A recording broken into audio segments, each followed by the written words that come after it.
All right, we're back here on part 2 of TerpTalk this week from Tuckerman Lane to the Cabin John Shopping Center and the new home of Attman's Deli. Of course, thank you. Attman's Deli has been a Baltimore fixture since 1915. They moved to the D.C. area. Kind of like if you're in between two, you can reach it. If you're in Laurel or whatever, but we just had dinner, fantastic.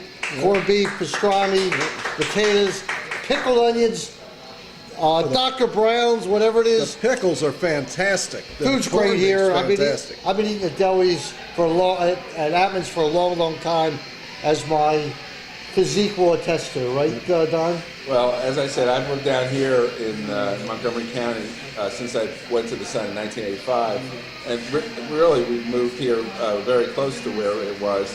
I won't disparage the several former owners who've tried to make this work here, but Attman's has my.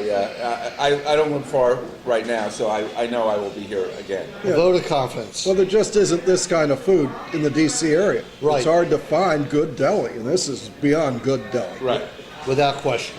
All right, we're going to take a look back throughout the year, and I guess we'll start with the big event that's happening Friday in Annapolis, and that, of course, is the Military Bowl. And Don, you know, it's funny, 3 years ago, at Ralph's last year when the team was 9-4, there was a lot of grumping about going to the Military Bowl, I think partially because it was at RFK. Right. But this year, it was kind of like a sign of success to make it to the Military Bowl. And when you add the economic times that we're in right now, it kind of has made sense that this is where Maryland has wound up, and I think you're going to see a huge Maryland contingent to see our 7-5 team take on the Thundering Herd on Friday. Yeah, I think, number one, I think the options out there for Maryland, it probably came down to Shreveport and Annapolis.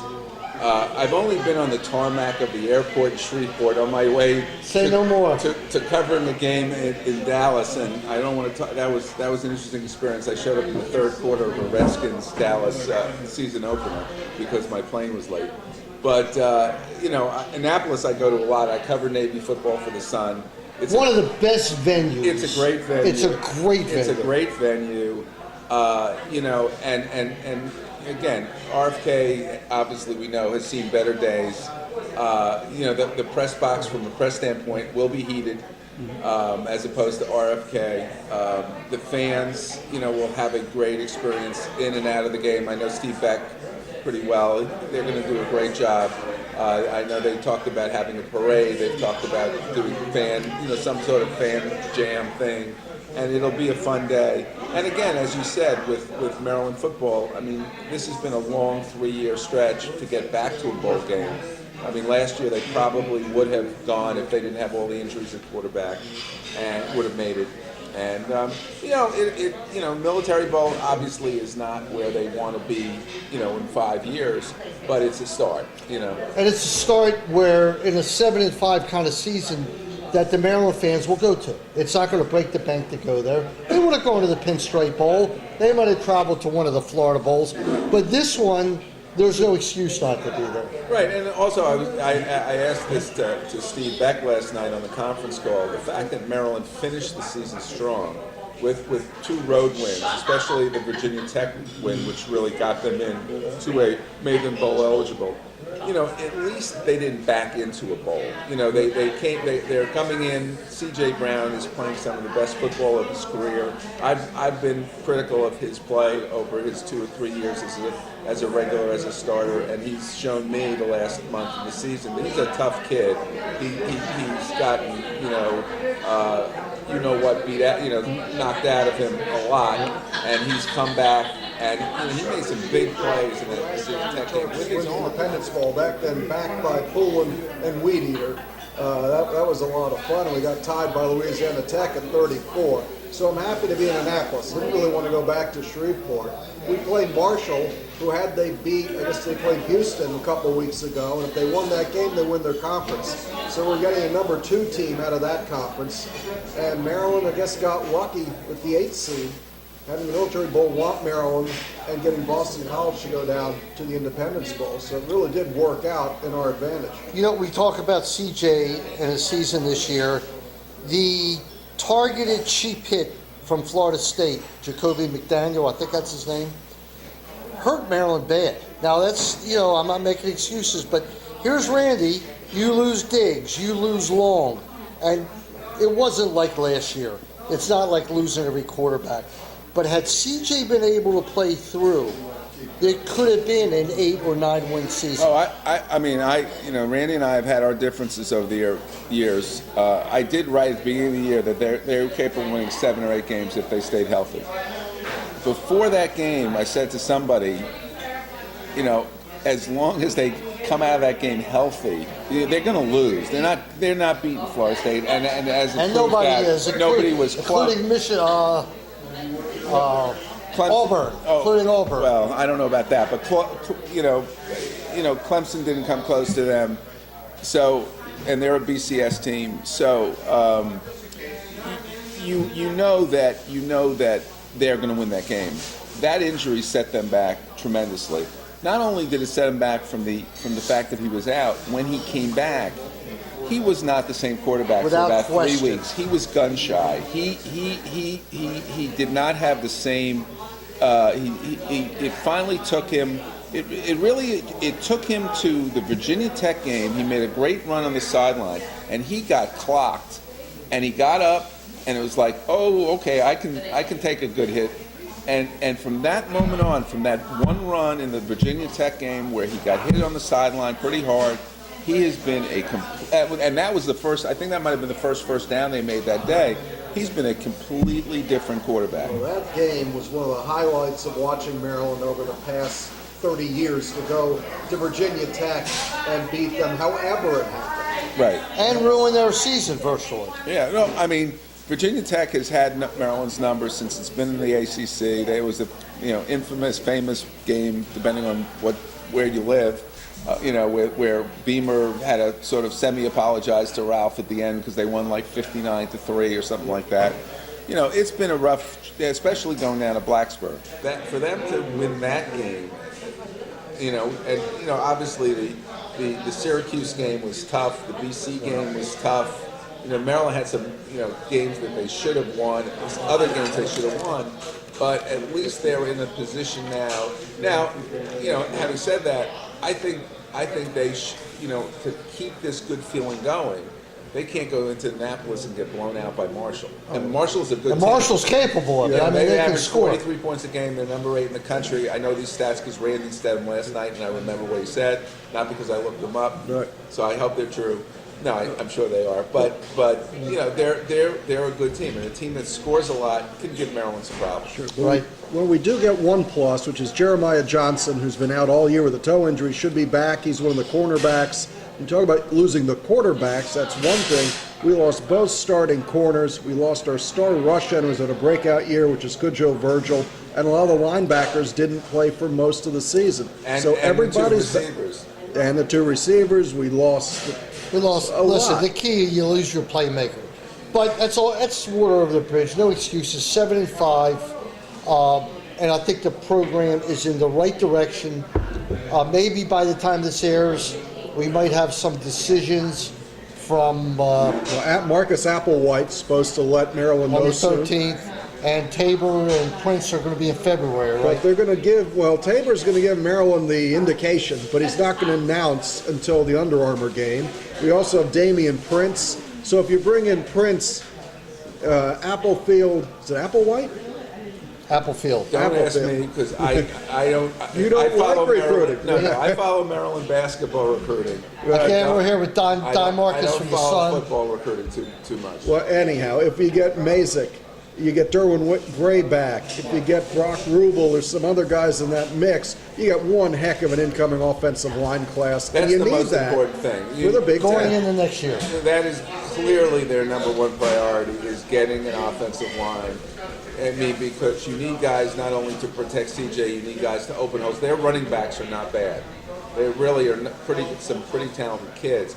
and they've shown it at times. But they need guys blocking for them. Most of the plays that those running backs made this year, they made pretty much on their own because of their athletic ability. That's what I saw. It's going to be odd looking at next year, saying the two biggest guys who are coming in are going to be the tailback, which is Wes Brown. Figuring he gets back into Maryland, he could come right back and be the starter. And Derwin Gray, who was a top 10 national offensive lineman that sat out this past season, so he should be in for Maryland. So both of the big gets are already here. I think there'll be some better depth at quarterback too next year.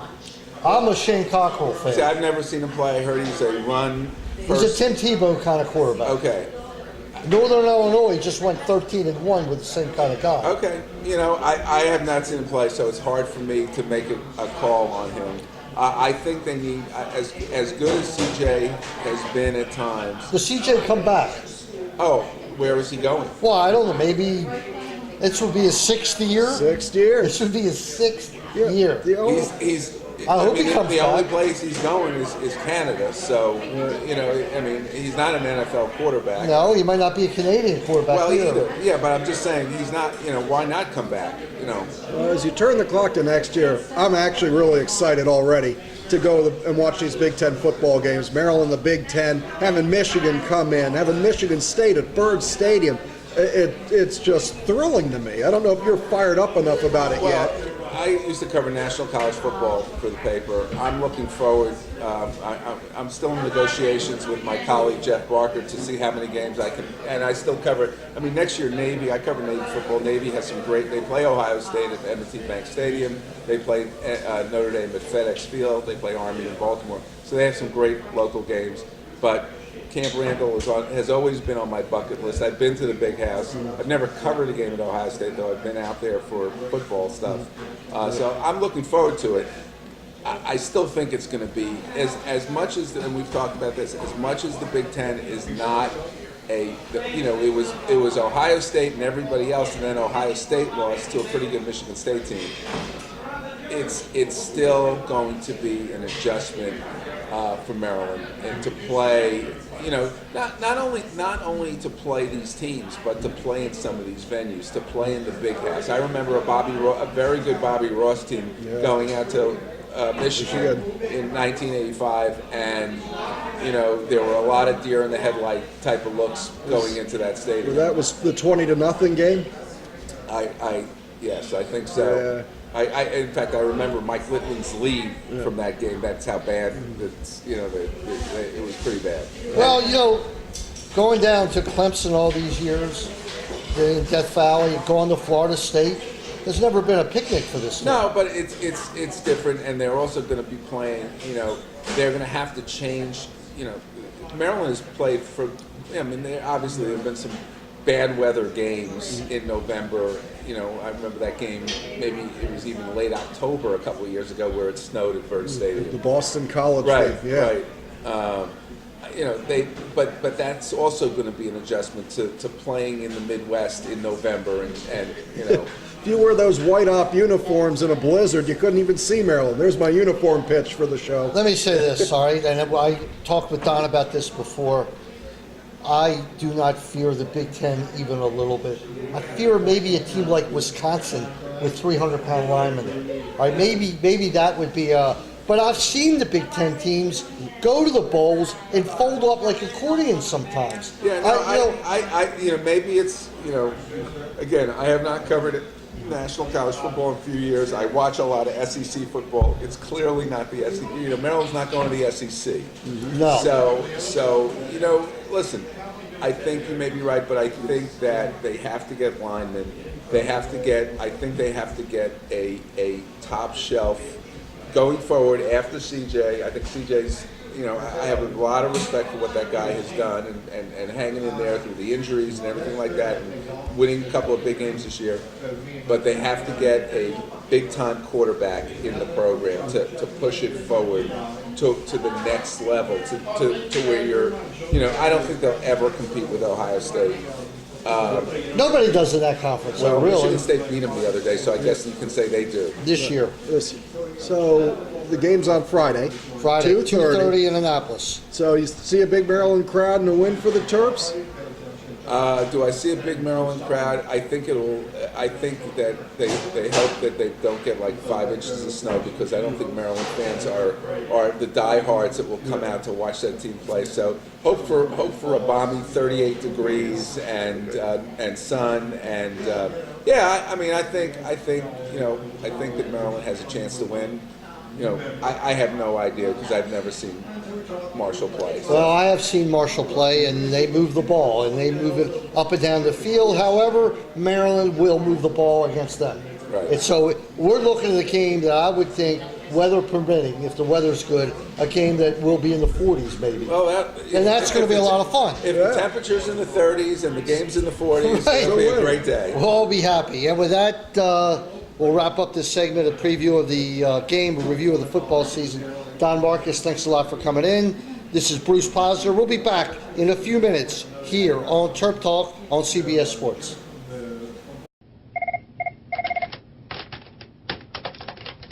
This video is brought to you by Viener Consulting.